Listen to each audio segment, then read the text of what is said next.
Hello, guys. I am McCall McPherson. I'm going to give everybody a chance to get settled, to log on, to make sure that I'm doing this right. I am the new leader of Thyroid Nation, you guys, and this is my first Facebook Live as your new leader and chief in hope. So I wanted to introduce myself before we get started so you know a little bit about me and who I am. I am really a thyroid expert now in my current state. I am the founder of a functional medicine practice actually in Austin, Texas, that specializes in complex thyroid disorders called Modern Thyroid Clinic. I spend my days with thyroid patients, giving them back their lives. And I ended up doing this by way of being a thyroid patient.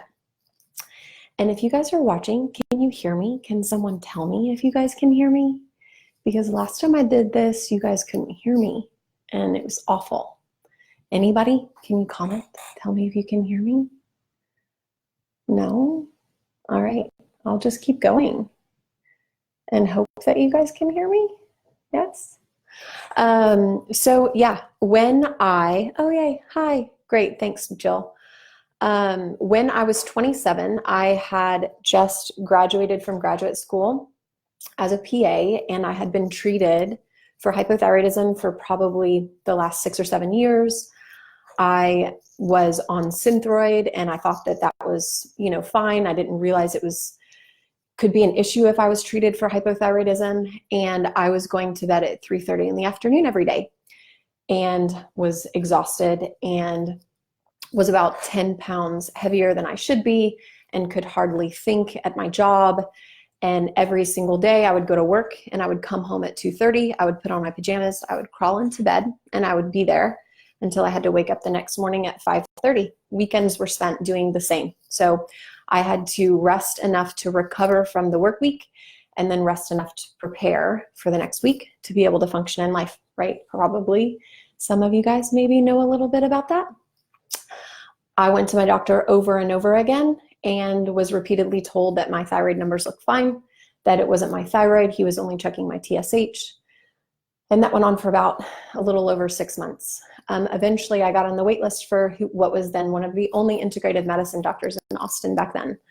I waited 3 months to see him, and I really saw him and got my life back in about 2 months. That was the start of the way that I started looking at medicine differently. And that was the beginning of my journey to become a thyroid expert.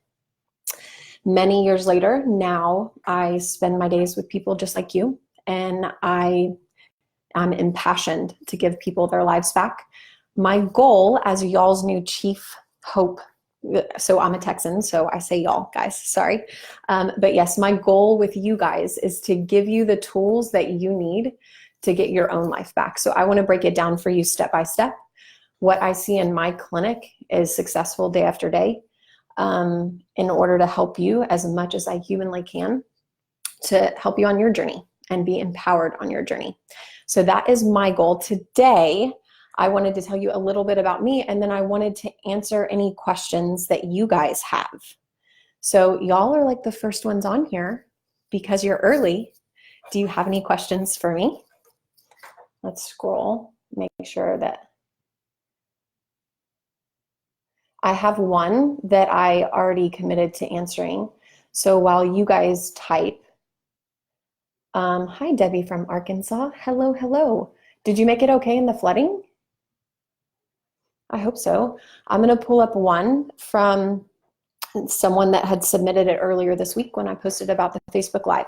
And you guys feel free to type any questions that you have.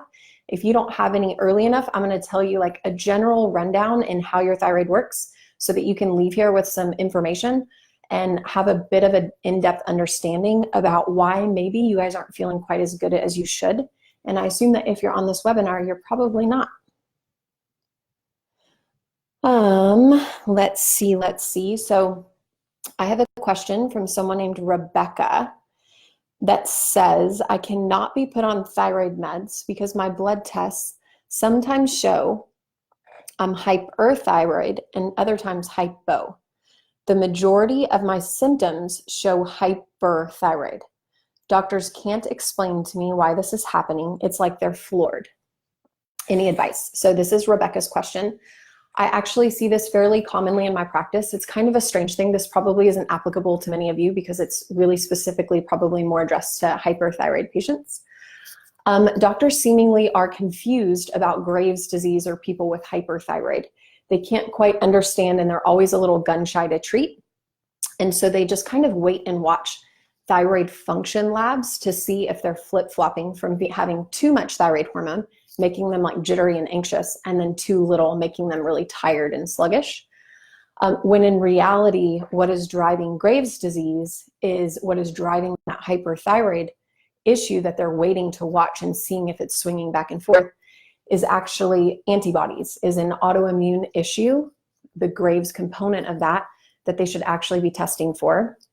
Rebecca, if you get tested for TSI or thyroid stimulating immunoglobulins, that will give you your answer if you have Graves' disease, and then you need to be treated appropriately for that. Of course, you want to ask your doctor, you guys.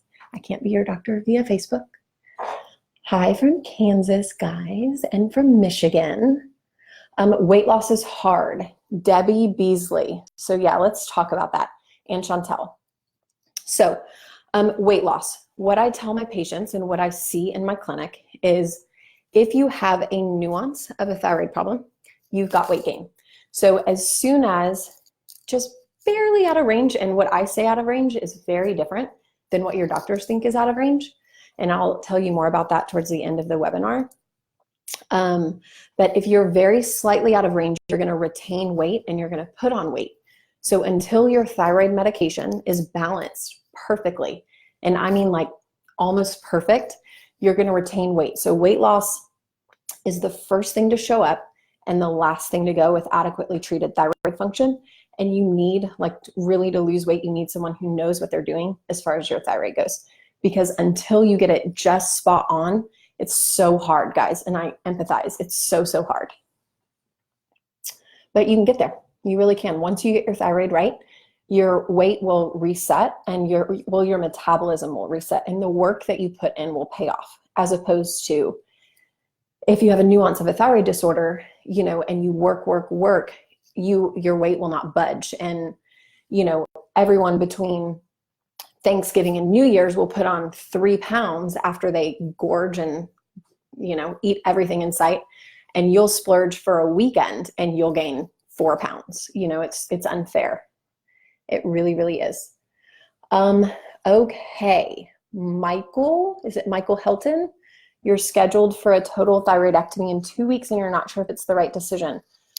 Gosh, that's a hard one. Obviously, this can't be taken as medical advice, but it depends on what that thyroidectomy is for. What I hear from my patients is they come to me years after their thyroidectomy and they've been promised that, oh, once we do this, everything's going to get better. Once we do this, everything's going to get better. It's going to get so much easier. And the problem is after that, you have to be sure that you have a really good doctor lined up to take care of you after. There's a list of resources on our website with doctors. We went through last weekend and tried to update it, and even now I'm still not satisfied. Over the next year, I'm going to try to start training clinicians and physicians in how to treat thyroid the way that I do, which I think is great. Because it works, because I see it work for my patients. And then you guys will have access to even more people who can do it the way that I know and that I see firsthand works for people consistently and predictably. But you need to just be sure you plan in advance going into that thyroidectomy, if you decide to pursue it, that you have someone on your team that you truly believe in. I would say, yeah, look at the websites of Dr. Isabella Wentz. Amy Myers has some on there too. Dr. Amy Myers and the Institute for Functional Medicine. Go there for doctors for thyroidectomy post-op care. Let's see. So your next one, Carrie Singer, you are on 250 milligrams of thyroxine. Why is it so hard to lose weight? This is my favorite topic, you guys. It's such a big one though. So I want you to, we probably can't get into all of this today, but I want you to go and look up my name and look up the word podcast, or go to YouTube and look at why Synthroid doesn't work. Yes. So you're on, and I have this little biochemistry, Facebook camera's backwards. I have this little biochemistry thing behind me. You're on this. You're on T4. So you are on what I call a crude oil hormone. And you can find more about this on my YouTube page. But you are on a crude oil hormone. And in the same way, we can't put crude oil into our car. We need it to make gasoline to put in our car. You are on inactive, inert thyroid hormone. So unless you're good at making that crude oil inert hormone into active and gasoline hormone, it's not going to help you. It's not going to fix your metabolism. It's going to keep you tired. It's going to keep you foggy. It's going to keep you depressed, constipated, low sex drive, overweight. So I can give you all the crude oil in the world, but if you cannot convert it into gasoline, you can't go anywhere in your car. And so you're on an exorbitant amount of crude oil, but I don't think you're converting. And the way that you can check that is by getting a full thyroid panel, which you have to check all of these things: TSH, free T4, free T3, reverse T3. Okay, that's just thyroid function. If your doctor won't do that, guys, we've partnered up with a lab that you can pay directly for a discounted rate to do that. You can go to our website, thyroidnation.com, and you can click a link there and you can find exactly what I order for my patients, step by step, what you need to be able to really see if your thyroid medication is working or not.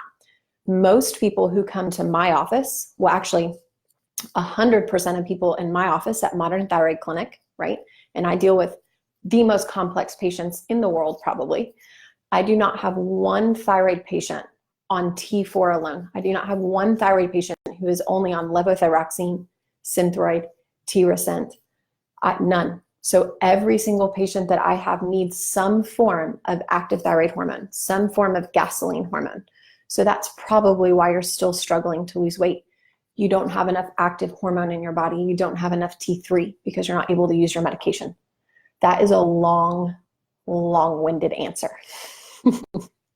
Hello, Michael. What else? Lawn divers, what are your feelings on the correlation between pelvic mesh implants and Graves' disease? Fascinating.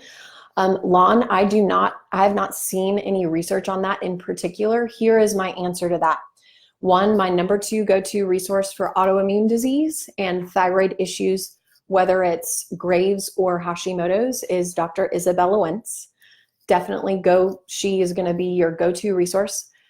But number 2, and for those of you, this might be somewhat of an unfamiliar topic, autoimmune disease, as far as my viewpoint goes, and as far as the way that I treat it in my clinic, autoimmune disease is driven by inflammation, and therefore it is modifiable. So in my practice, my goal is to get rid of people's Hashimoto's, their thyroid autoimmune disease, their Graves' disease. My goal is to get them into remission or get those antibodies as low as possible. And that is by reducing the inflammatory exposures that they have in their life. For some people, pelvic mesh implants could be a massive driving factor for inflammation. For other people, commonly things that I see is food, dairy. It varies. For me, it's all about a give and take. You don't have to get rid of all necessary inflammation in your life. Inflammation's inevitable, but we have to get rid of enough to get rid of that autoimmune trigger, to shut off that activation. And if that mesh is a giant trigger for your particular body, for your biochemistry, then removing it might be a big piece to your recovery. I hope that helps. Jill Bledsoe. Yes, how do we get our doctor to test more than our TSH? That's a hard one. I say if you can't get your doctor to test more than your TSH, then try and find a new doctor. And I know that's easier said than done. I know that. I've had someone look at me and say, you are my 19th doctor. And that's devastating. And I completely know, especially when you're exhausted and you're burnout and you're tired, it's hard to keep looking for new doctors. I think that if you can't count on your doctor to test more than your TSH, then do it yourself, right? Go to our website, click on the lab link, go to yourlabwork.com/Thyroid Nation. You can look at what I test all day, every day in my patients, exactly what you need. The problem is if you do talk your doctor into testing more than your TSH, and he or she is very resistant to do so, and you get your lab work back and it looks pretty bad, they're probably going to tell you it looks fine just because they don't know what it means. So they think it's not important. So I want you to try and get as much information as you can. If you look, guys, this is so confusing with this backwardsness of this way and this way. If you go here, you can download a copy of my thyroid lab guide. So if you go to yourlabwork.com/Thyroid Nation, if you go to our website and you get your own labs and you get a real thyroid panel and you want to understand what your labs mean, you can download a copy of my lab guide. So it will tell you what labs you need and what they mean. You'll get a breakdown of this very narrow and specific ranges that I use in my practice. Truly what I see over and over again is if I get my patients into a very narrow range, very, very, very narrow, they get their life back. So it's predictable. For me, it's controllable. It is not a guessing game. It is precise. And so if I can get people within those levels, then I can give them their life back. So you can download that and then you get very clear answers because I am all about giving you guys absolutely as much resources as humanly possible. Let's see. I'm going to keep reading questions. What meds do I recommend for hypothyroidism? Great question. So I don't have like a blanket, one size fits all approach, but I do say that in my practice, every one of my patients who are with me are on some form of active thyroid medication. So they have some form of T3, so that's Cytomel or liothyronine, alone or in combination with Synthroid or levothyroxine. They're on Armour, they're on WP thyroid, they're on some form of natural desiccated thyroid or compounded thyroid. So those are the drugs I use most frequently. Most frequently, for me, I use Armour thyroid and Cytomel. I hope that helps. Let's see.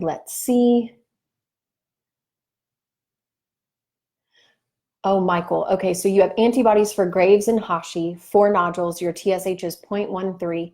I want to remove your thyroid, and I'm not sure if I should or not.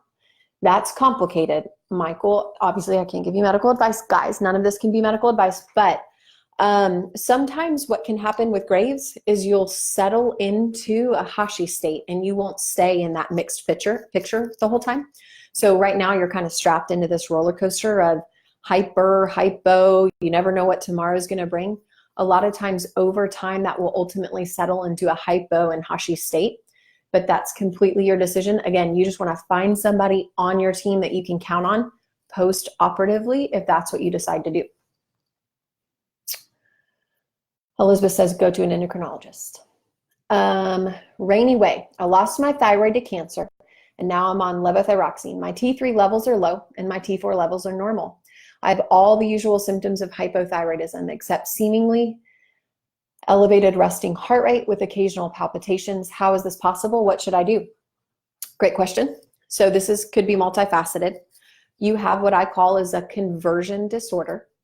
You have difficulty converting your inactive hormone to active hormone. So you have all that crude oil from your levothyroxine, all of that T4, but you're not able to activate it and convert it into free T3. So you're stockpiling that crude oil, okay? Wait, I lost that one. Where'd you go? Okay. So you're left with hypothyroidism symptoms because your symptoms are purely based on your active thyroid hormone levels, on your free T3 levels, not on your T4 levels. So you are unable to convert to gasoline, you're stockpiling crude oil, and you're symptomatic for having low gasoline. You're having palpitations. Most people, what I observe is most people have palpitations from one of two things in your situation. Either you're so hypothyroid that your adrenal glands are trying to compensate, and your adrenal glands are responsible for your stress response. So they're upregulating your stress hormones. And they're like, oh, we got to pick up the pace here, guys. We got to compensate for this poor thyroid function. And it's giving you palpitations. I see palpitations equally as much in my hypothyroid patients as I see with my hyperthyroid patients. Or also I see palpitations almost consistently in my Hashimoto's patients, in my patients with autoimmune conditions with their thyroid. And I also see anxiety. So it's a very good indicator for me that someone likely has an autoimmune thyroid condition if they come in with anxiety and hypothyroid. Let's see. Oh my. Y'all are asking so many questions that it's like shutting me out from getting to the old ones. Okay, let me scroll back up and go as far as I can. Okay. What do you feel is the optimum TSH level with NDT medication for Hashimoto's? Leona, I want you to download my thyroid lab guide right there, because it's not about that TSH. It's about so much more than that. The biggest thing I want to tell you about labs with your NDT, and when she says NDT, she means desiccated thyroid, and those are drugs like Armour, Nature Thyroid, WP Thyroid, NP Thyroid. Biggest thing about that is get your labs checked on your thyroid medication. And if you get labs from yourlabwork.com, there is a very specific guide that I give you to tell you how to take your medication on the day that you have your labs drawn, because it's very important if you're not on a T4 based medication alone, if you're not on levothyroxine. So TSH is only a piece of the picture. The most important thing with Armour and desiccated thyroid is your T4 and your T3 and your reverse T3.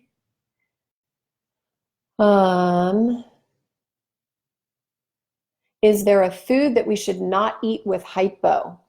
So I think about, I want you to let go of the thyroid idea where you stay away from cruciferous veggies, because risk versus benefit, the benefit outweighs the risk, and I want you to eat your veggies. What I see with my Hashimoto's patients, and I want you to tease that out from hypothyroidism, is the number two foods, the top two foods I see that cause issues in my thyroid patients with Hashimoto's are dairy and gluten. Another one, there are so many charts on what is optimal levels. I went from hyper with Graves, admitted for fast heart rate, then hypo, then Hashi with a nodule. No doctor will treat me. You're not sick enough, they say. Depressed, anxious, nervous, T3 slightly elevated, but what is optimal? Griselda, go download my thyroid lab guide. For you, it's going to be different. You're going to have a little bit more leeway because you're untreated, you're without medication. But don't let them keep giving you the runaround. You got to find someone who feels competent enough to help you. I have hypothyroid and am always exhausted. I have diabetes and gastroparesis, slow, painful death. But how do you get on B12? Did I understand that right, Sandra? B12 is over the counter. So you should be able to order that pretty easily. And you can follow the instructions on the bottle. I take T4 and T3 also stuck at 250, Debbie says. You got to be sure, even though you're on the right kind of medication, you got to be sure it's at the right dose. It's kind of like insulin. You can't just be on insulin and expect it to work for your diabetes. It's got to be just right. Yes, so I had Graves, had radioactive treatment, and now you struggle with weight and fatigue. Yeah, now you're left, Paula, with hypothyroid. You got to get somebody on your team to treat you appropriately for that. Let's see. Elizabeth Sunshine, you're right on, sister. Right on. Okay, so Flossie Kelly, I've only had medication for 2 weeks, but my memory is getting worse, not seeing any change in symptoms, and I just have underactive. So this is likely what I call part of the 3 stages of Synthroid. I might have a YouTube video on this, Flossie. So I want you to Google that. Sometimes what can happen is when you start taking T4, If you're a very poor converter, you can actually get worse over time if your inhibitory hormone, your reverse T3 that blocks the absorption of your active hormone, it blocks the same landing spot as your gasoline hormone. If that starts accruing because your medication is facilitating that, you can get worse. So look up the 3 stages of Synthroid. I think I have that on YouTube. If not, post a post on Thyroid Nation next week and I'll write an article about it for you. Yeah, Robin Pascale, I like your last name. My endo only tested my TSH and said my number was too low. So he reduced my armor from 60 to 60 from 90. Now I'm gaining weight and I feel tired. He said my TSH is high. Yeah. So it drives me bananas. So when they're only looking at your TSH, they're only getting the tiniest piece of the picture. And so now they've artificially probably reduced you, and now you're really hypo inappropriately. So it's going to be somewhat challenging, but what you could do is ask for a middle ground. You could say, hey, well, maybe perhaps could we try 75 milligrams? That's between 90 and 60. You could also say, could I take 60 milligrams in the morning and 30 milligrams in the afternoon? I dose my patients twice a day, in the morning and around 3 p.m. See if you could negotiate and tell them that, hey, I don't really feel well, but that's a big jump. And then obviously I don't agree with reducing a patient's medication based solely on their TSH. It's not really a reliable marker on its own. Hello, Miss Stacy Robbins. I'm on 125 micrograms of thyroxine and I'm always tired. Recently, my heart started to pound all the time. Lizzie. Yes, Lizzie, I think that you likely have what I call is a conversion disorder. So you have all of this, there we go. T4, you have all of this inactive hormone, this crude oil analogy hormone. We can't put crude oil in our car. Remember, guys, we need it to make gasoline to put in our car. And most of you on this right now, the people I'm talking to right now, most of you are all on crude oil hormone. And what do I mean by that? Those are people on levothyroxine, tyrosine, Synthroid. These are all inactive forms of thyroid hormone. And unfortunately, a decent portion of the population, most people who are on Thyroid Nation's Facebook page, they're not able to take that crude oil and make gasoline from it. So what's happening is you're just being given over and over all of this crude oil and you're not able to use it. It's not able to be put in your car. You're not able to go anywhere. So you're just kind of stockpiling this crude oil and you're not ever going to get enough gasoline that way. We have to change the plan. We have to change the dialogue with your doctor and see if you can have some form of gasoline added to that crude oil hormone. That's Cytomel. Mainly if you're on levothyroxine already, Cytomel is a great option to just add a small amount in. Desiccated thyroid already has some gasoline in it. And when I say gasoline, I mean free T3. Deal?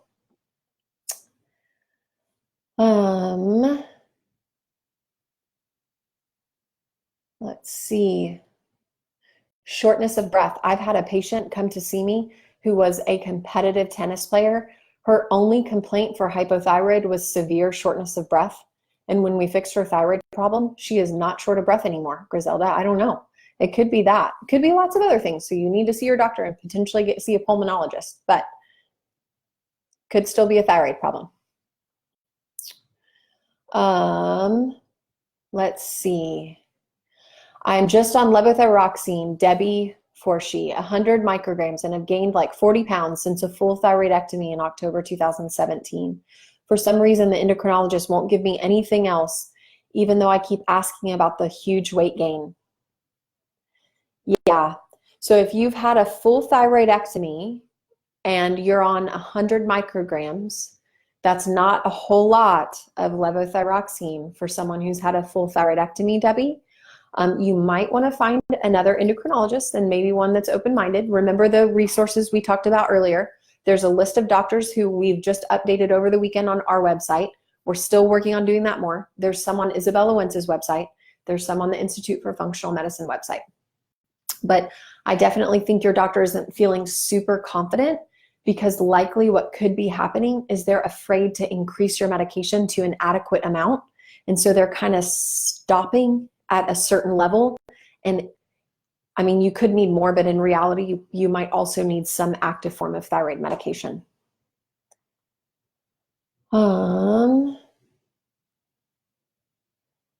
Let's see.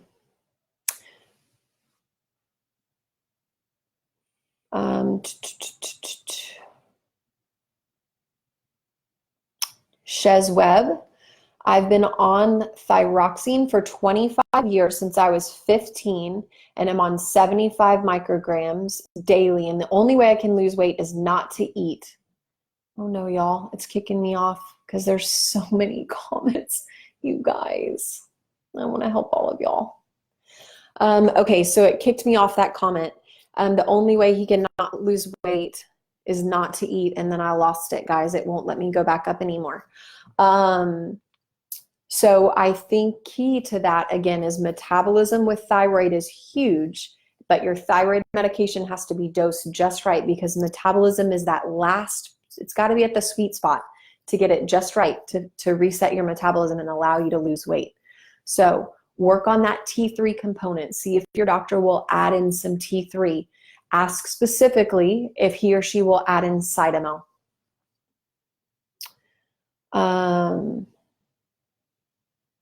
Needs captioning, can't hear. Can you guys hear me, or do you have a hearing disability, Deborah? I'll figure out how to do captioning for our next one if that's the case. I hope you guys can hear me. Can you guys do like hearts if you can hear me? Because if I scroll down to the bottom to see the comments, I'll lose the one at the top. Can you guys do hearts if you can hear me? Likes, thumbs up, okay. So Synthroid is not an active hormone, Kristen Stokes asks. No, Synthroid is an all, thanks guys, I appreciate it. Synthroid is a completely inactive, inert hormone. It's what I call conversion dependent. It's dependent on your ability to activate it. And truly, my practice, every darn person who sees me doesn't activate that medication. It's a real, true problem. ARP. I have hypothyroidism and I want to start conceiving. I've been waiting for a couple years, and finally my thyroid has come down to 4.6. Is it safe to get pregnant with this level? ARP, I would love for your TSH, if you are my patient, to be closer to 2. I don't think that's out of the realm of possibility in the next 3 months. If you were to see it, I would maybe see if you could see a reproductive endocrinologist on your insurance, because they are going to be more particular about your TSH and getting your thyroid into more optimum shape for you to get pregnant. And they'll still cover it under your insurance. So do that, okay? Leah Battle, or Leah, excuse the pronunciation, guys. I'm on Armour Thyroid at 90 milligrams. I've done every other thyroid medication, and this is the only medication that made me feel the best. But lately, I keep having to up my dosage every time. Why is that? Great question. I'm on Armour too. So what happens is, and this is so important, guys, I'm going to take you through how I treat my patients. So when a patient comes to see me and I adjust their, let's say, Armour medication, I increase them in small microscopic dose increases over a period of 2 to 4 weeks to allow them to get farther into their treatment, to make more headway with each what I call treatment cycle. So that's 2 to 4 weeks of medication changes. And then after that last medication change, I make them wait 2 full months before I let them get labs. So not 2 full months between appointments, 2 full months from the last time that we change their medication at all, because that's how long it takes for everything to get extremely stable.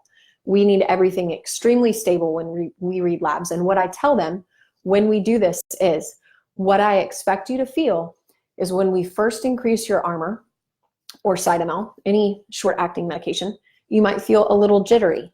Then you might feel, oh my gosh, I feel pretty good. Then your TSH is going to settle more and acclimate to your medication dose, because what's happening is, geez, that's so backwards. Your medication, your T4 and your T3 is sending a message back to your brain and saying, guys, we have more hormones over here. Lower her TSH. That sends a message. It decreases the stimulation of your thyroid. which then decreases your T4, which then decreases your T3, and there's this trickle-down effect. That takes weeks and weeks. So what's happening is you're settling into your medication dose.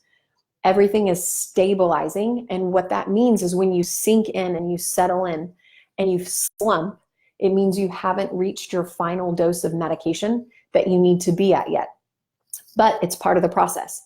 You're feeling good, and then you're triggering this cascade of everything stabilizing. Then you need to go back, get labs, reassess, talk with your doctor, and then it's time to start the next treatment cycle until eventually you hit the point where you don't settle and you stay at that high functioning level where you feel good. Okay. Oh no, Rock has a nodule, Stacy. Oh, that's not good. What would be our next step? Labs, which ones?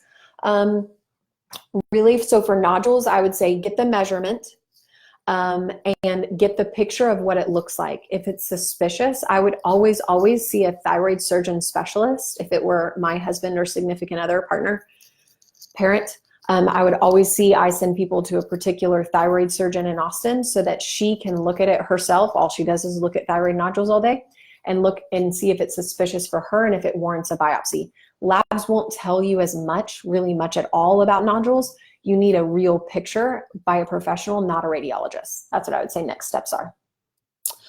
I have Graves, treated with radioactive iodine, now hypothyroid for life. Tyrosine has been a lifesaver, but I'm still tired. Amy Roulette, see if you could potentially add a little bit, see if your doctor will add a little Cytomel in the morning and in the late afternoon. See if he or she would be willing to do that. Tyrosine's my favorite form of T4, of levothyroxine type medications. I feel like my patients have the best response to that. I always, for my patients, use it in conjunction with Cytomel. Helena Lee, my daughter was diagnosed with Hashimoto's, plus she has epilepsy. She's on a half tablet of 75 micrograms, so far working. Doctor took her off to see how she would do, and her TSH went to 9. I have a goiter with calcifications, always cold, levels always barely normal. Helena, download my thyroid lab guide. You guys can make so much fun of me for this like dance I have to do every time I want to point somewhere. It's ridiculous. Download my thyroid lab guide, because what your doctor says is barely normal is not normal, y'all. It is so far out of the range, and we're going to talk about this really quick because it's so important. Okay, I'm going to pause for questions. Try not to write any questions because I'm losing all the questions. I can't go up anymore, guys. Pause. I want to talk to you about thyroid labs, okay, and why they're not okay. So every lab's range of normal that your doctor is basing his normal on is different. And when your doctor tells you if your labs are normal or not, he or she is picking up that piece of paper, and he or she is looking to see if they are in bold or if they are off to the side. And if they're not in bold or off to the side, he looks and says, or she looks and says, okay, they look great, everything's fine, nothing to worry about. The problem with that is that your doctor doesn't understand that every lab's range that he or she is basing that on is different. So in Austin, Texas, Quest Lab in my clinic's neighborhood is different than Quest Lab's normal range 10 minutes down the road, is different than LabCorp, is different than the hospital. So that's one problem. There is no real standard. Problem number 2 is the way that they establish those normal ranges is they select a data set in the population of that lab. So let's say they select 5,000 people and they formulate normal averages on those 5,000 people. They do not exclude people with hypothyroidism when they are formulating ranges for thyroid. So someone with a TSH of 100 who's almost comatose is averaged in with someone with hyperthyroidism whose TSH is 0. So what does that do? It widens our data. It widens the normal range, right? Thirdly, who is going to labs to get their blood drawn and to hospitals to get their blood drawn? Sick people.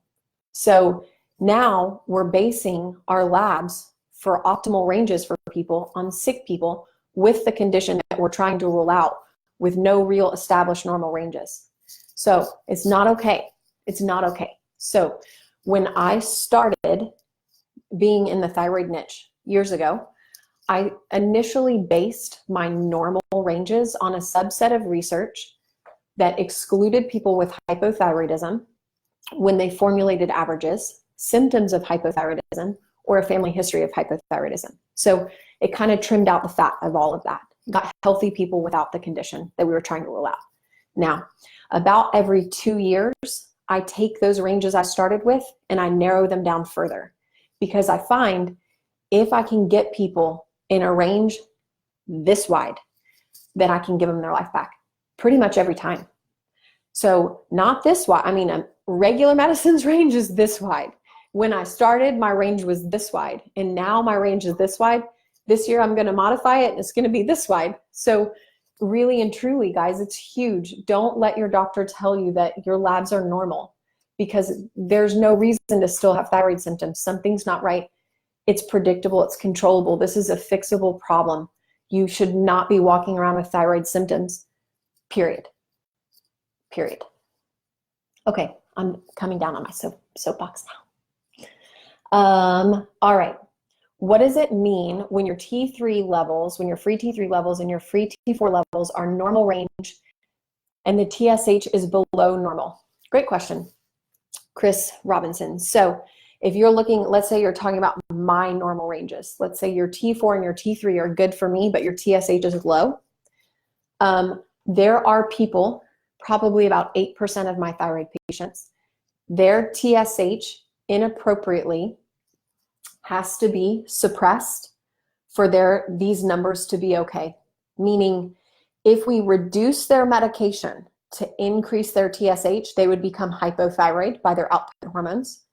These are much more important than your TSH. So any real side effects that are going to come from over medication that your doctor talks to you about, like heart attack and stroke, those come from over medication of T3, not of suppression of your TSH. And that's very hard to do. So don't buy into a ton of that fear-based kind of propaganda stuff. But that means that there is basically the communication between your T3 and your T4 and your TSH is defunct. And I see that a decent amount of the time, which is truly part of the reason why you just can't rely on someone's TSH to gauge their thyroid status, because they don't always correlate, unfortunately. Also, another thing is when you're on a T4 based medication alone, you definitely can't rely on someone's TSH alone, because your TSH level largely gets its information about how to adjust based on your T4. And this is a little complicated, so stay with me. If you're on levothyroxine, you're taking T4 medication by mouth. That's what you're taking, man-made T4. So that's Synthroid, levothyroxine, Tirosint. If you are a poor converter, meaning if you're terrible at using your medication and you just kind of hold on to T4 and you never actually get to convert it and activate it into T3, so you feel kind of terrible all the time with hypothyroid symptoms, you stockpile that T4 here.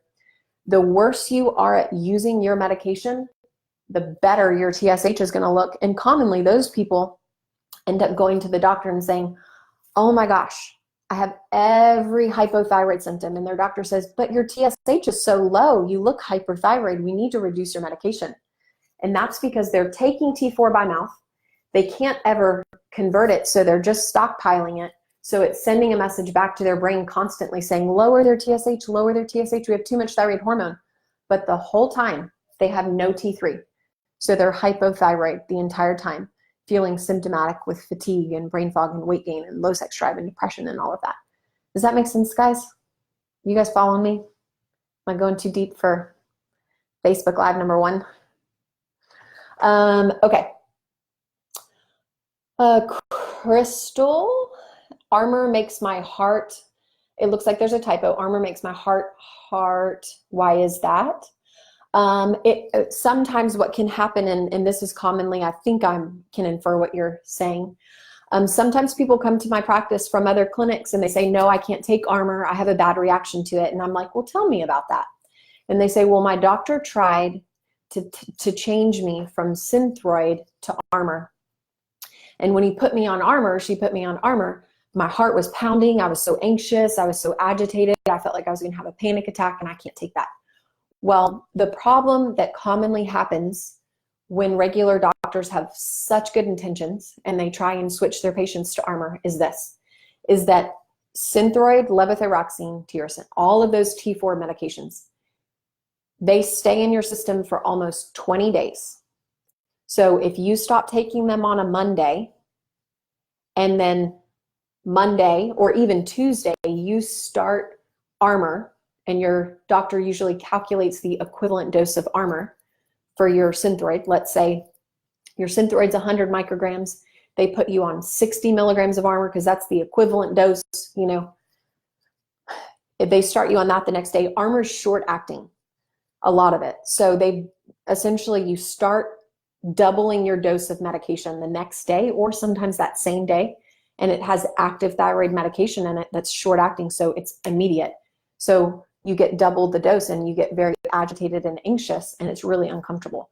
But usually that's just because you've doubled your dose and you're not used to T3 and you just got a ton of it.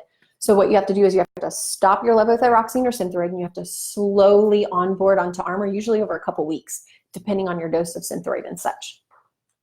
Hope that helps.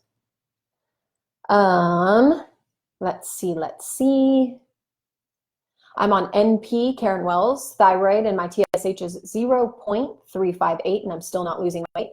Karen, I need you to make sure you check your free T4 and your free T3 and your reverse T3 because, sister, they all got to be just right. But here's one more pearl for you. The active component in your NP thyroid is your T3. Guys, I almost did that right this time. I at least went for the right side. Is your free T3. That peaks and troughs in about 6 to 8 hours. So I want you to think about that from a metabolism standpoint. It peaks and troughs in 6 to 8 hours. So I want you to cover the majority of your day as far as your metabolism goes, kind of like your natural T3 rhythm goes. So the way that I do that with my patients, if with NP thyroid, for example, is I have them take a dose in the morning and a dose around 3 to 4 p.m. And I calculate that dose over treatment cycles and such. But you need more time with T3 coverage so that you have a metabolism for the bulk of the day. Guys, I'm running out of time. But here's the thing, is that I am going to start doing this at least twice a month.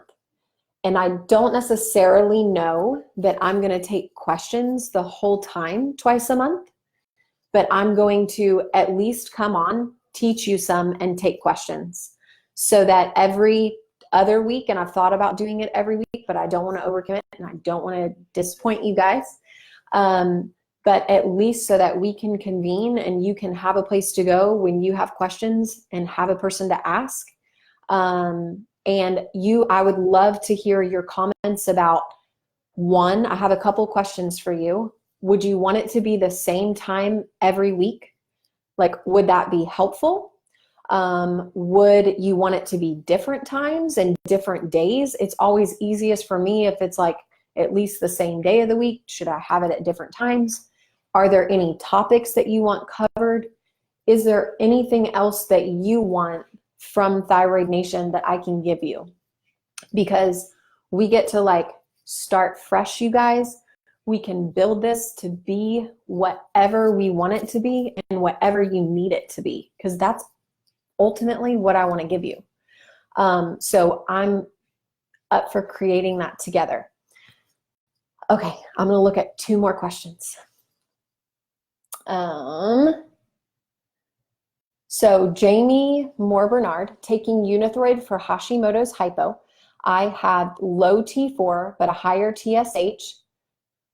How do those levels affect each other? Great question. So we're going to look at the biochemistry panel. Here is your T4. You have intrinsic T4, and she says she has a low T4 and a high TSH. Your intrinsic T4 you have naturally, and then you're taking levothyroxine, which is man-made T4. Your body is on a feedback loop. So what I mean by that is when you have enough T4, what's supposed to happen is it's supposed to send a message back to your brain and it's supposed to lower your TSH. So your TSH largely responds to your T4. It also responds some to your T3, but mainly to your T4. So if your T4 is low, Jamie, and your TSH is elevated, what that means is you need more T4. You need more thyroid medication to lower that TSH. And that TSH reflects how much work, how much biological energy is being put in to get your output hormones. So you're going to feel better as your TSH gets lower.